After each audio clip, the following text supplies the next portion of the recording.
Welcome back to another episode of Requesting Good Company. First of the year for this football season. Shout out to the gang. It's A Smoothie, John Bones. Here we go. Let's Nah, go. Let's go. we some real Eagles fans out here, man. Just Okay. just vibing. So, John, 4-0. We haven't lost in a long time. It's been a Uh, long time. They hate to hear over us coming. over a calendar year. They've hated to hear us talk. We gave them about 4 weeks. Well, I shouldn't say we haven't lost in over we haven't lost in almost a calendar year a game that Jalen Hurts has started and finished. And they doubt him. That's the thing, is they doubt him still to this day, which to Sure me is did. insane. Yep. It, I don't know what else you want at this point. The fact that he can throw for 200 yards every game or 250 yards every game. We just win. We just find ways to win. So in one of my group chats, the big debate was, is Jalen Hurts an elite quarterback? I think that is the most silliest debate you could have. MVP, 19 games in a row.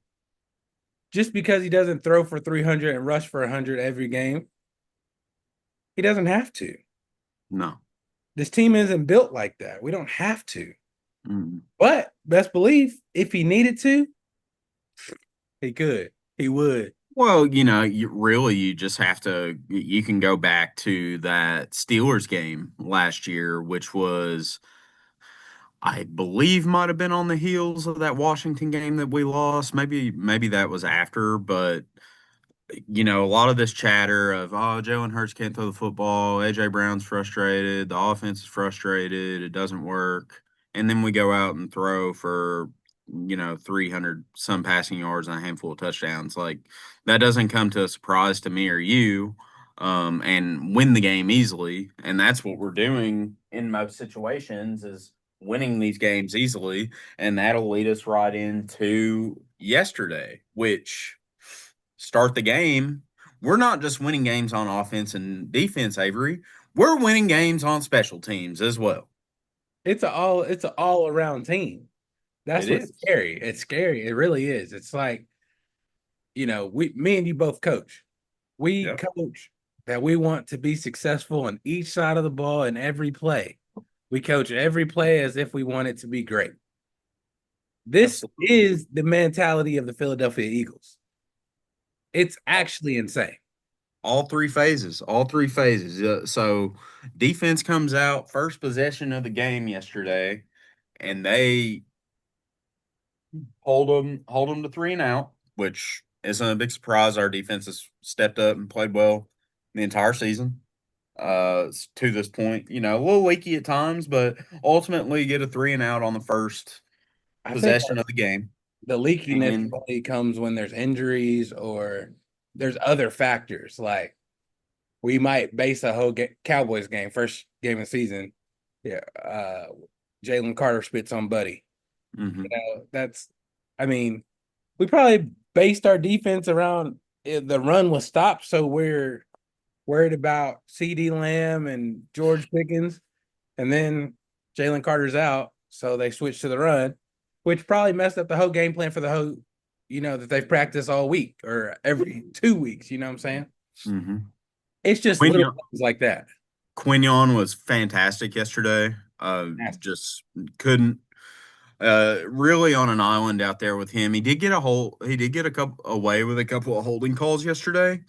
That's just stuff that they're going to miss in the NFL at times. But he did have those couple of plays where you just see that big stretch of their undershirt, but they didn't call him. Got a little lucky on those. I thought the defensive line got after Baker pretty good. Made him uncomfortable. Baker made plays in this game. Which is It so wasn't crazy. enough because we built such a lead the way that we did. But with he was down receiver or he was down Mike Evans, obviously. Egbuka to this point is the rookie of the year. He got loose once. And Chris then Godwin came back. Is his first game back. hmm I think hard to get those guys adjusted. that Bucks team is no slouch. I mean, No. they have been for years. They haven't been. It was a talk on ESPN all week about like Well, I think they've Bucks made the have playoffs. Jalen's numbers. I think they've made the playoffs every year since Brady became the quarterback there. So, and really, this roster, a lot of the pieces are still very similar. Just leave Brady out, like take Brady out and insert Baker Mayfield. So, formidable opponent, absolutely. They're good. I would fully expect them to be in the running for the NFC South the rest of the way, but. Ultimately, the Eagles take the win, and we join Buffalo as the only two 4-0 teams. Buffalo's flagrant. They're Really soft schedule to open the season. If you stack the two up against each other, which, obviously there's tons of time until we would even think, well, we do play Buffalo in the regular season, so could be a Super Bowl preview there, but there's I feel like there's a huge talent gap between the Eagles and the Bills. Like I just feel like the Eagles are a lot more well rounded. Now the Bills are a great football team, got a great quarterback, got a good coach. James Cook is really good, but I would just be worried about their weapons being able to take the distance. But who is their receivers? yeah, I mean that's really where they're lacking. But Shakir and Coleman. Keon Coleman, yeah, Yeah. and they're tight ends. They're two tight ends, Dawson Knox and Dalton Kincaid. They're I solid pieces, but I think I'm gonna say it. Every position, the Eagles are stacked better. It's just not close. about just about It's for not sure. Now in this game, Josh and yes. Jalen. You could Hmm. you could probably say you could argue that, but not really. Because Jalen's beat them every time they've played. That's true. That's true. I So mean, statistics. So, so I made some notes for this game. First one I hit already on the block punt. Another thing that needs to be considered here, Jalen had a really, really nice early in the first quarter, had a 28-yard run.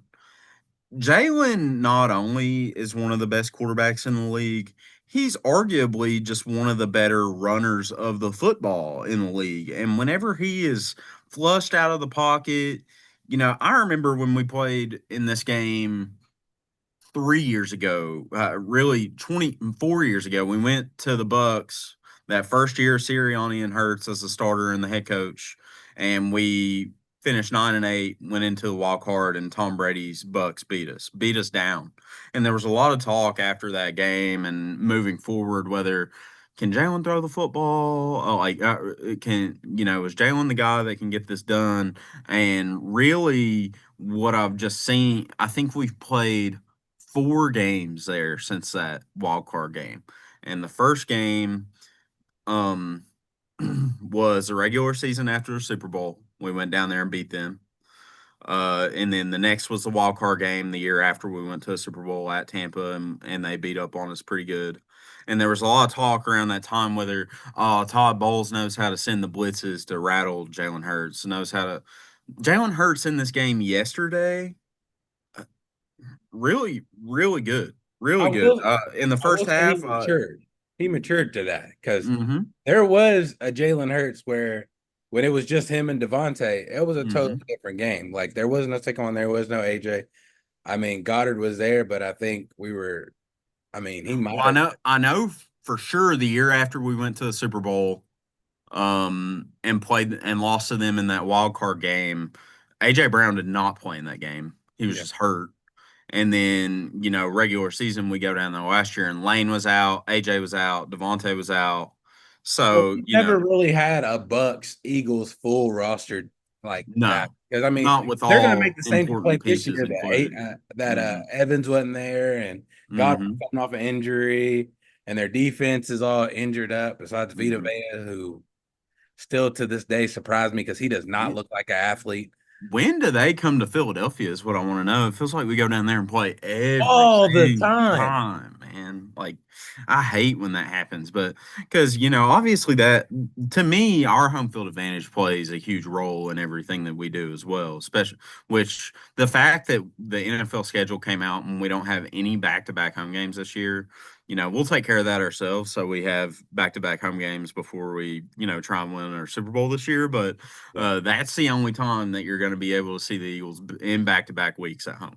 No back-to-back home games at the length the entire season, and Well, that's a challenge. That's a challenge. Sunday I will be there. So Hmm. that'll be an interesting Oh, time. you're going to the Denver game? Yeah. Me and my dad are Nice. going. We're going and we're gonna I mean, we got pretty good seats too. That's why I'm excited about. That's sick, dude. It's gonna That's sick. be we're gonna get there early. We're gonna, go down and get as close as we can. We might try to holler at some people. I got Yeah. some like football cards. I'm a low key try to get signed, but it's probably not Mhm. gonna happen. But I'm gonna try. It doesn't hurt to try for sure. Another thing that I liked, so there's over the last few weeks, there's been a lot of talk about Kevin Patullo and his role as the offense coordinator for the Eagles and how it kind of looks like they resemble what the 2023 Eagles looked like with Brian Johnson as the offense coordinator. I think that you can just kind of reflect back and look at what this team was in the first 4 weeks of the season last year. Because this time last year, we're sitting on this podcast frustrated because we're fresh off the week 4 game against the Bucks last year, week 4 game against the Bucks this year. We're sitting there at 2-2. We don't know, we know that we have a talented football team, but we don't know why it's not coming together. Kellen Moore goes to New Orleans, and it kind of just seems like we're back in this stage of where our offense is just super, super rocky. One thing that I will say about Kevin Patullo that I liked yesterday, that first offensive touchdown that we scored, they put up a little quad route concept. So they lined them up in quads or a diamond set. And then Jalen just rolls back or steps back, takes a snap, and then just underhand pitches it to Goddard right Yeah. into the end zone. That's creative to me. Like that kind of stuff is more of what I want to see. It's efficient on the goal line, and Well, that kind of stuff works for us. We didn't even need the tush push yesterday. Didn't that's even the need. thing is all week they were talking so much junk about the tush push, and Mhm. then we line up in it and score in two different ways. Yep. Like Exactly. it's actually disturbing how Hmm. easy it is for us to score in the red zone right now. Right. The Right. so it truly is a team of like we can only hurt ourselves. Like kind of like Sunday when we were up really high in the first half, and then Hmm. that second half we come out looking not that good. No. Not gonna lie No. to you, we did not look good. And Baker did his like pray to Jesus throw where it went through like I think six hands and just falls into somebody's Yeah, arms. And Igbuka got it. Yeah, that was a good throw. Our, it was our fake. guys were a It should little not have happened. It our guys were a literally was little like out of position, and this close from now touchdown. that throw he had to Bucky on Campbell was a good throw. He put it Campbell right over his stumbled though. head, and huh? Campbell stumbles. That's all it takes is one stumble in the Yeah. NFL. So Mm-hmm. what happens? Um. You were talking. I'm sorry. Let me just run this out. We were talking about the Bills. Mm-hmm. We're talking about their season. They did play the Ravens that first game and Mm-hmm. only won by one. But then they played the Jets without. I think that's the game Fields got hurt, so that's wasted game. Then the Dolphins, who are fraudulent, and then they played the Saints and didn't very. I mean, it was a close game until the end. They didn't Against cover the the Saints, spread. I saw that. against the Ma- Saints, it was insane. Yeah, I missed a lot of red zone stuff yesterday, but one thing that I want to hit on for sure is the Eagles need to go into this offseason prioritizing re-signing Dallas Goddard. I think that what he brings to the table and how they're able to move the chains with him, he's just a really like he's never going to be talked about the way that Kelsey or Bowers or any of these other top tight ends get talked about. But he's just consistent, man. Just so consistent. Whenever he is available, because I know he does have some injury concerns, but he moves the chains regularly for this football team. Consistently. Mm-hmm. I think where it got like froggy is when he was hurt last year and Calcaterra came in or whatever, and he was Mm-hmm. doing good. I think that's what kind of made it a little iffy for the Eagles to like fully sign him. But we do that a lot. Like we have like Mm-hmm. major talent that we think are pivotal pieces, and then we let them ride, and then it Mm-hmm. does end up costing us a little bit. Like, I know this is gonna sound silly, but CJ getting dropped. I like CJ Gardner Johnson. Yeah, yeah. I always liked him. I think he's a He dog. brings an edge to our team, that's for sure. The guys that are in the room now, Makuba had that big interception against the Chiefs. Uh, Ultimately, he is a rookie, and being a young player leads to mistakes like because I would say that he was mostly responsible for that long touchdown to Egbuka yesterday. But I think the thing about our firm foundation of players on defense, the Jalen Carters, the Jordan Davis, Quinyon Mitchell, Cooper DeJean, who had an absolute Blankenship. ridiculous taunting call on him yesterday, just absolutely The ridiculous. only reason I don't think it was crazy or ridiculous is because I've seen it happen to other teams, the same Uh-huh. situation. So Hmm. if they weren't calling it fair like that across the board, I would be like, okay. But here's the thing: Vita Vea got that sack on Jalen like early in the And or late in the third quarter and playing the air guitar. Like, how is that not the same thing? yeah, I don't think it has something to do with like staring them down. So if he would have got up and did this or something, Mm-hmm. everybody else, then it would have been cool. But I think it's like when you look at them, Mm-hmm. it's just football, man. Like Yeah. The fumble that Bucky Irving had in this game, that one was crazy. Something about I'm not sure who made the tackle on that, but the ability for the Eagles to really they kind of just like held him up, like held Bucky up in the air get the ball to out. try and ensure that his leg or his shin didn't touch the ground, and for us to punch that ball loose, crazy play. Our defense was hitting for sure, for sure. Mm-hmm.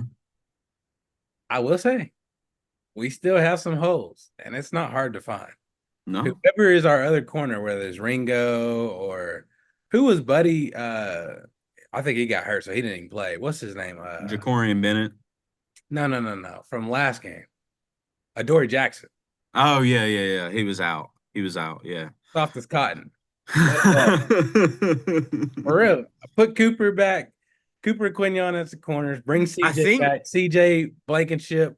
Bennett is who came in and replaced Adoree last week, and whenever they put him in, they were just Stafford was just spamming Wait a minute. Puka at that point. Uh, Um, Keely Ringo, though, I want him to be it. mhm, He's Georgia. You think he would be easily fit into this situation? He's just not doing it for me. He's gonna show mhm, me something in the next couple games. And the problem is, we got receivers coming. We got mhm, Cortland Sutton. We would have had Malik Neighbors if he didn't tear his joint up. But then you turn around and you got Justin Jefferson. mhm. So you got to get your mind right Wonder quick. if we'll be seeing our longtime friend in that game, or if McCarthy will be back. Get a chance to tee off Wentz all these years later. That would have hurt my soul.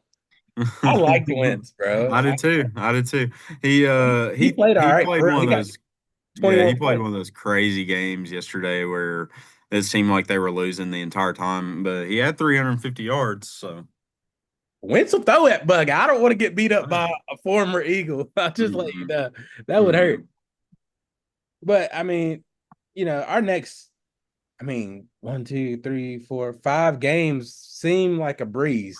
Should be. I'm sure we're due for something So serious. Denver Sunday at home, 1 o'clock kick. Denver's Giants. playing right now, so we'll have an extra day of rest on them. I think they're a team that we're immensely more talented than. Yes, no. I think it's a game that we should very well win. Who we got after that? The Giants. We got the Giants at New York, which Hmm. their rookie played all right yesterday, but without Malik Neighbors, it should Sterling Shepard's not should not cook us up.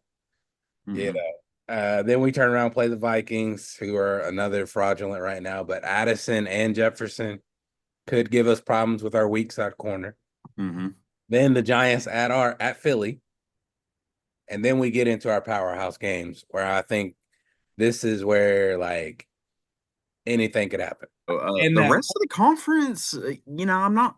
None of these teams scare me. None of these teams scare me. Who is walking? Who was walking into the link in January and putting 40 points on the Eagles at home? I just can't see it.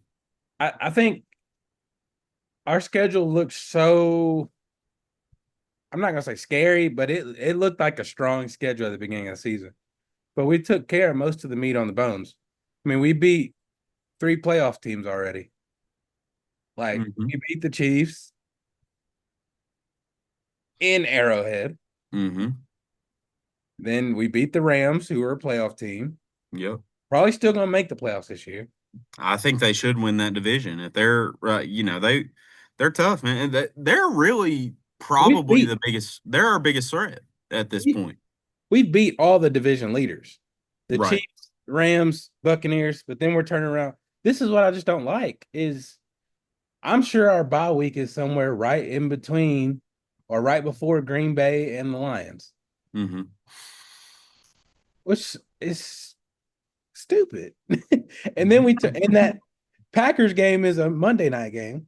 Mm-hmm. Then we turn around and play the Lions Sunday night, which is good. Gives us a little extra rest. But then that Washington game is a Saturday game. Turn around, play the Bills Sunday at 1. Like it just don't work out. It don't seem right. It don't seem right. There's bound to be. That's why I'm saying let's just go ahead and I like CJ. I think we low key might need CJ. I'm not fully reliant on our secondary right now. Well, if he's just in the streets, and you definitely need one in the next He's a few free weeks, agent right then now. yeah, I know. So if he's just sitting on the street in the next few weeks, and say you have an injury pop up there, then I think it's a good possibility to go sign him. One thing I'm not going to count out is Howie targeting a legitimate cornerback one or two around the league in a trade either. So you know, some of those dreams can die. A lot of people get online and say, "Oh, trade for Patrick Surtain." Like that's going to take two first round picks, guys. Like Yeah. that's a Micah Let's be, Parsons. That's a Micah Parsons type of package. let's be reasonable. But Hmm. it's also, I don't want to say like there is a window of opportunity, but there truly is. I mean, we got Saquon, AJ, Devontae, Jalen signed for the future. And I mean, we got all these rookies right now that are still on rookie contracts. I'm definitely not in a place to say that Saquon has lost a step by any means or looks slower because of the heavy workload last year. What do you think about how he's performed so far this season? Because it seems to me like teams are just loading the box to try and prepare and stop the run, which Which essentially just comes down to me as okay, you're basically just playing each down, trying to predict if they're going to run or pass the ball. And if the box is stacked, then obviously they're going to run. The offensive line hasn't been as good this year as last year, especially early on. They've been fine. Like they're people still keep getting among the hurt. best groups. You Yeah, know, Lane getting Dicker, hurt. Dickerson got hurt. You know, To start the season. Fred Johnson's been coming in. He's did all right. I know that Great move for Howie to get him on the back end of the end of training camp because if we had left Pryor there, right tackle, we'd be in some hurting right now for Fred sure. Johnson was with us last year though. He was big Yeah. on their social media account, like the people who do like the Hmm. fun stuff. He's always on there. He's a big piece. He's a big Seems piece. like a good guy, just Yeah. overall good guy.